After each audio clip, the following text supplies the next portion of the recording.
नमस्कार मित्रमैत्रिणींनो, आपल्या आजच्या सुंदर कथेचं नाव आहे हुंडा.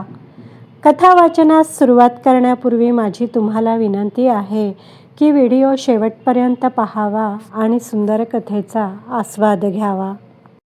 समीर आज मुलगी पाहायला चालला होता. सकाळपासूनच समीरच्या आईची खूप गडबड सुरू होती. तसे समीरच्या घरी समीर आणि समीरची आई दोघेच. फक्त मुलगी पाहण्यासाठी खास समीर मुंबईहून आला होता. समीर रूममध्ये आवरत होता. इतक्यात समीरची आई आली. समीर बेटा आवर पटकन, पाहुणे वाट पाहत असतील.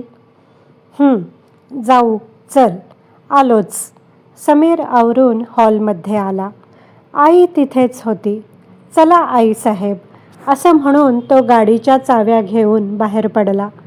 पाठोपाठ आईसुद्धा बाहेर पडली. गाडीमध्ये बसल्यानंतर समीरने आईला विचारलं, तू भेटली आहेस का त्यांना याआधी?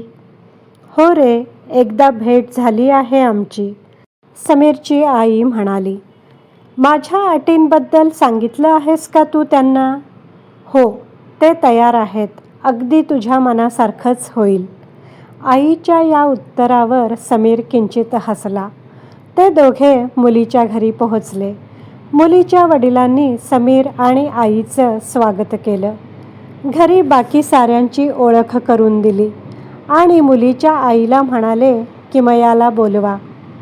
हो, किमयाच्या आईने हसतमुखाने म्हटलं. थोड्या वेळाने किमया बाहेर आली. शिडशिडीत सावळी सुंदर किमया, उंच गोऱ्या समीरला शोभेल अशी. समीरला किमया पाहता क्षणीच आवडली.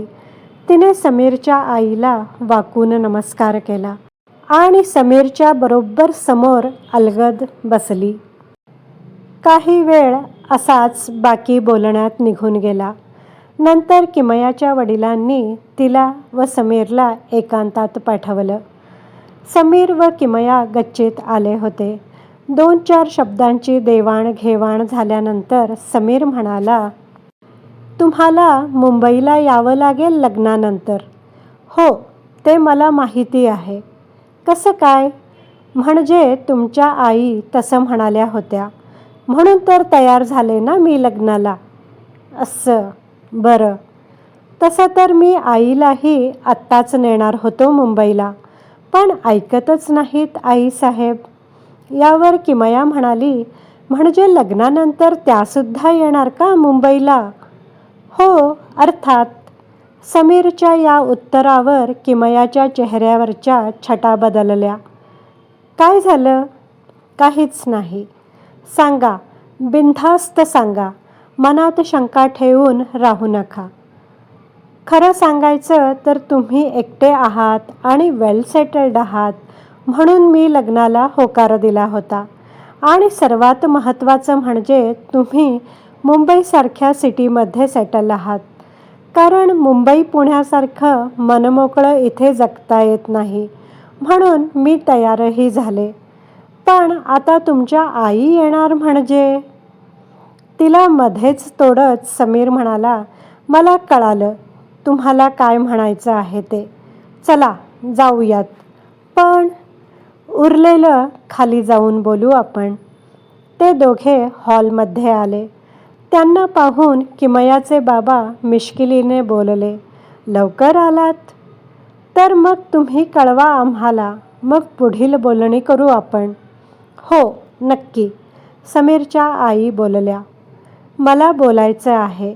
सॉरी, पण हे लग्न नाही होऊ शकत. समीरच्या या वाक्यावर सगळे खूपच दचकले. का? काही प्रॉब्लेम?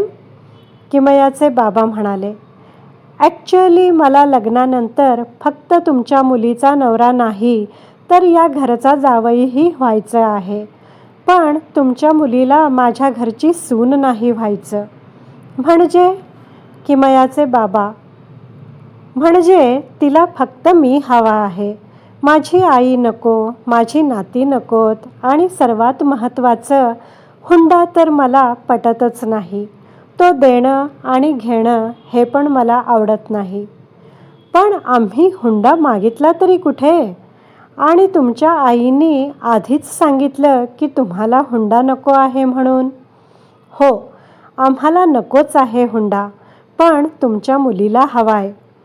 काही पण बोलू नका, मी असं काही मागितलं नाही आहे. वेल सेटल्ड, पुण्या मुंबईत राहणारा, एकुलता एक, त्याच्या आईवडिलांची जबाबदारी नको, हा हुंडाच झाला की. आणि तो देणं मला जमणार नाही. लग्नानंतर जर आम्ही तुम्हा मुलींची सारी जबाबदारी घेतो तर तुम्हाला आमची नाती सांभाळायला सुद्धा नकोत का गं? जर आम्ही आमची मानसिकता बदलतो आहोत तर तुम्ही तुमची वेगळीच मानसिकता तयार करीत आहात. एखादी परिपूर्ण गोष्ट आयती मिळवण्यापेक्षा ती परिपूर्ण करण्यात खरी गंमत आहे. एखाद्याला स्वीकारताना त्याच्या गुणदोषांसोबत त्याची नातीसुद्धा मनापासून स्वीकारली तरच नातं खुलतं. असो, चल आई, आपण निघूया, असं म्हणून समीर निघून गेला आणि निरुत्तरित होऊन किमया व तिच्या घरचे त्याच्या पाठमोऱ्या आकृतीकडे पाहत होते. मुलगा नोकरीला पाहिजे, स्वतःचे चांगले घर पाहिजे, खूप सारा बँक बॅलन्स पाहिजे, 4 चाकी गाडी असावी आणि मुलाकडे खूप प्रॉपर्टी असावी. हा पण एक हुंडाच आहे ना. मित्रमैत्रिणींनो, आशा आहे की तुम्हाला हे विचार नक्कीच पटले असतील. यावर तुमची प्रतिक्रिया काय आहे ते नक्की कळवा. कथा आवडली असेल तर व्हिडिओला लाईक करा, शेअर करा, कमेंट करा. माझ्या चॅनलला सबस्क्राईब करायला विसरू नका. व्हिडिओ पाहिल्याबद्दल धन्यवाद.